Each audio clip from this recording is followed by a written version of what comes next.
जय माता दी। जय मां कामाख्या। कामाख्ये वरदे देवी नीलपर्वतवासिनी तम देवी जगत माता योनि मुद्रे नमस्तुते। कामाख्ये काम संपन्ने कामेश्वरी हर प्रिये काम नाम देहि मैं नित्यम कामेश्वरी नमस्तुते। काम दे काम रूपस्ते सुभगे सुरसेविते करोमि दर्शन देव्यम सर कामार सिद्धयेत। ओम महेशानी महामाये चामुंडे मुंड मालिनी आयु आरोग्य ऐश्वर्य देहि मैं देवी परमेश्वरी। ओम जयंती मंगला काली भद्रकाली कपालिनी दुर्गा क्षमा शिवा धात्री स्वाहा सदा नमस्तुते। ओम सर्वमंगल मांगल्ये शिवे सर्वा साधिके शरण्ये त्र्यंबके गौरी नारायणी नमस्तुते।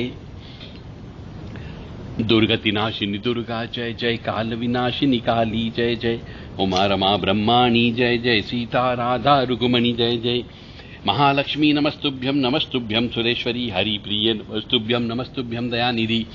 काली काली महाकाली काली के पापनाशिनी खड़गहस्ते मुंडहस्ते काली काली नमस्तुते। काली काली महाकाली काली के परमेश्वरी सर्वानंद करी देवी नारायणी नमस्तुते। नीरहार हार धन सार सुधाकर अम्बा कल्याणम दाकनक चंपक दाम्बुशाम उत्तुंग बिंदुकुजुकुंभ मनोहरांगी वाणी नमामि मनसा वत्सा विभूत्ये। ओम ऐं सरस्वत्ये नमः। ओम ह्रीं दुर्गाय नमः। या जल जल प्रज्वल अग्निरूपाय ओम हौं ह्रीं श्रीं ज्वाला देवी नमो नमः। देवी प्रपन्नताति हरे प्रसीद प्रसीद मातर्गजोऽखिलस्य प्रसीद विश्वेश्वरी पाहि विश्वन्तमीश्वरी देवी चराचरस्य। शुभम करोति कल्याणम आरोग्यम धन संपदा शत्रुबुद्धि विनाशा दीप ज्योति नमस्तुते। योनि मात्र शरीराय कुंजवासिनी कामदा रजस्वला महातेजा कामाक्षी ध्यायताम सदा। काम प्रिया कामरता कामा काम स्वरूपिणी कामिनी कामिनी काम्या कामुका कामचारिणी कामाख्या काम बीत सदा काम पीठ निवासिनी कामदा कामहा काली कपाली करालिका। देवराधा ट्रस्ट सत्यवाणी चैनल। ओम एक दंता विद्महे वक्रतुंडा धीमहि तन्नो बुद्धि प्रचोदयात्। प्रश्न यह है कि क्या पितृ भगवान से बढ़कर हो गए क्या?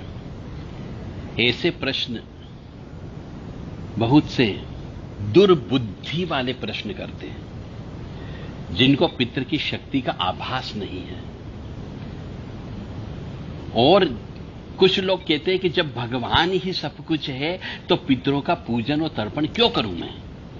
ये भी दुर्बुद्धि वाले हैं जिनकी बुद्धि भ्रष्ट हो गई है, जो सनातन धर्म को नहीं मानते हैं, यानी कि जो नास्तिक हैं। वो लोग ऐसा प्रश्न करते हैं कि क्या पितृ भगवान से बढ़कर हो गए? जो हम पूजा पाठ करते तो हमारी पूजा पाठ पितृ भगवान तक नहीं पहुंचने देते? और कुछ दुर्बुद्धि वाले ऐसे भी बोलते हैं, जो मैंने कहा कि जब भगवान ही सब कुछ है, हम भगवान को ही सब कुछ मानते हैं कि तू ही सब कुछ है, तो फिर हम पितरों का तर्पण और पूजन क्यों करें? दोनों बात जो है नास्तिक व्यक्ति करता है, जो पितरों की पूजा करना नहीं चाहता। तो ऐसे मनुष्यों के लिए कि जो पितरों को भगवान से बढ़कर नहीं मानते, मैं उनके लिए बता दूं कि जब तक मनुष्य अपने पितृ को प्रसन्न नहीं करता है, उसके यहां पर विवाह रुक जाते हैं, बच्चे पैदा होना रुक जाते हैं, व्यवसाय रुक जाता है, चलता चलता व्यवसाय बंद हो जाता है। और आपके ऊपर जब नकारात्मक ऊर्जा का प्रभाव हो जाता है तो उसको वो रोकने का काम भी नहीं करते, क्योंकि आपने पितरों का पूजन नहीं किया। और पितृ श्राप जब दे देते हैं तो आपकी बुद्धि भ्रष्ट हो जाती है, बुद्धि खराब हो जाती है और आप उल्टे सीधे काम करने लगते हैं, जिससे नुकसान होता है। सपने में मरे हुए व्यक्ति नजर आने लगते हैं, मुर्दे नजर आने लगते हैं, और कभी कभी तो मांस जलने की बदबू भी आने लगती है।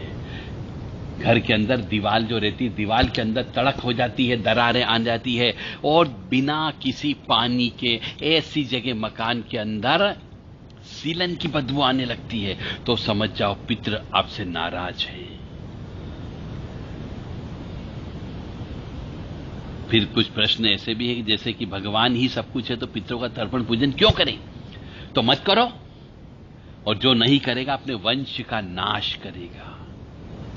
हमारे बड़े बुजुर्ग बोल करके गए हैं। इसीलिए तो इन 16 दिन में श्राद्ध पक्ष में पूर्णिमा से लेकर के सर्व पितृ मोक्ष अमावस्या तक ये 16 दिन होते हैं। एक पक्ष यानी पखवाड़ा 15 दिन का होता है और पूर्णिमा से प्रारंभ हो जाता है।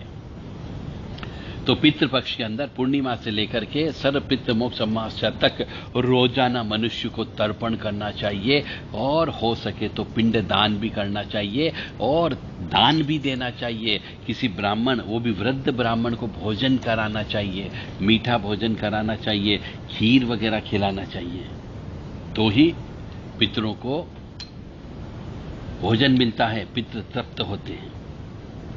बहुत से मनुष्य का प्रश्न है कि साहब ये पितृपक्ष में क्या करना चाहिए? हमारे पितरों की मुक्ति तो हो गई है, पितृ परेशान भी नहीं करते हैं, परंतु हम ऐसा क्या करें कि पितरों की कृपा प्राप्त हो? तो ये वाला जो प्रश्न है, ये आस्तिक मनुष्यों का प्रश्न है कि वो पितरों के प्रति अपनी आदर भावना रखते हैं।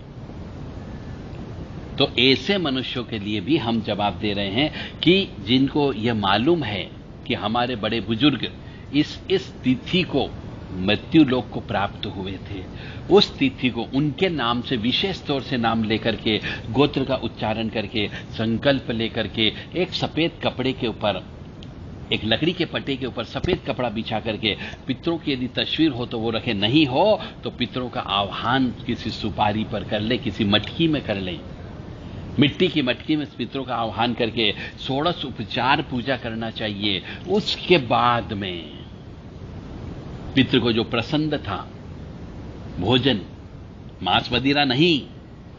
बहुत से पितृ ऐसे भी जो पहले मांस मदिरा खाते हुए मर गए, तो उनके लिए आपको मांस दान नहीं करना, मदिरा दान नहीं करना है। इस बात का भी ध्यान रखिएगा। पितृपक्ष के अंदर मनुष्य को मीठा भोजन यानी खीर पितरों को बहुत पसंद होती है, तो गाय के सूखे गोबर को जला करके उसके ऊपर खीर की आहुति देना चाहिए। खीर के अंदर पंचमेवा भी डालना चाहिए। किसी वृद्ध ब्राह्मण को बुला करके, ब्राह्मण ही होना चाहिए, मंदिर में सेवक करने वाला मिल जाए तो ज्यादा अच्छा, किसी वृद्ध ब्राह्मण को घर पे बुला करके भोजन करा करके सफेद कपड़ों का दान देना चाहिए। और तर्पण तो करना ही करना है।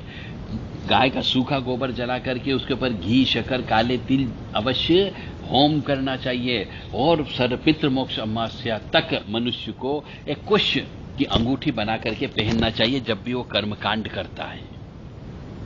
और अनंत चतुर्दशी के दिन जब पितृ प्रारंभ होते, पितृपक्ष, उसके पहले अनंत चतुर्दशी के दिन 14 धागों से बनी हुई एक रस्सी आती जिसमें 14 गठान भी लगाई जाती है, उसको अनंत बोला जाता है। यानी कि वो अनंत रक्षा करने का काम करती है, ताकि पितृ आपको नाराज न हो। वो सीधे हाथ में पुरुष लोगों को बांधना चाहिए, उल्टे हाथ में स्त्रियों को बांधना चाहिए और फिर पितरों की पूजा करना चाहिए, जिससे अनंत शीर्षा नामक देवी जी बड़ी प्रसन्न होती है और उससे पितृ भी प्रसन्न होते हैं। गाय को भोजन कराना चाहिए, गाय को भरपेट भोजन कराना चाहिए। 1-2 गाय को चूज कर लीजिए, उनको भरपेट आपको भोजन कराना है, चाहे अन्न का भोजन कराए, चाहे खली चूरी कराए, चाहे हरा चारा खिलाए, परंतु गायों को भोजन कराने से पितृ अवश्य प्रसन्न होते ही होते हैं। और किसी पीपल के वृक्ष के नीचे रोजाना कच्चा दूध मिट्टी के बर्तन में रखना चाहिए। सूर्यास्त के समय पे घर पे चौमुखी दीपक घर के गेट के बाहर पितरों के नाम से लगाना चाहिए। जहां पर आप पंडेरी बोलते हैं, जहां पर मटका रखा जाता है, उस जगह भी घी का दीपक लगाना चाहिए पितरों के नाम से। और पीपल के वृक्ष के नीचे भी सूर्यास्त के समय पे दीपक लगाना चाहिए। श्राद्ध पक्ष में पीपल की परिक्रमा भी करना चाहिए, पीपल के नीचे भोजन रखना चाहिए, खीर पूरी अवश्य रखना चाहिए। यह हो गई पितरों की पूजा। और पितृ के समय पे मनुष्य को शराब का सेवन नहीं करना चाहिए। पितरों के समय जो 16 दिन होते, उस समय पे मांस का सेवन नहीं करना चाहिए, अंडे का सेवन नहीं करना चाहिए, बियर नहीं पीना चाहिए, स्त्री के साथ सहवास नहीं करना चाहिए। यदि ये सब कार्य करोगे तो निश्चित तौर से पितृ नाराज होंगे और कष्ट की प्राप्ति होगी। पितरों में वो ताकत है जो आपकी पूजा को भगवान तक नहीं पहुंचने देते, आपकी पूजा को आपके इष्ट तक नहीं पहुंचने देते, आपकी साधना को भी सफल नहीं होने देंगे, आपके अनुष्ठान को सफल नहीं होने देंगे। ये पितरों में ये ताकत होती है। पितृ आपके घर के बड़े बुजुर्ग देवता हैं।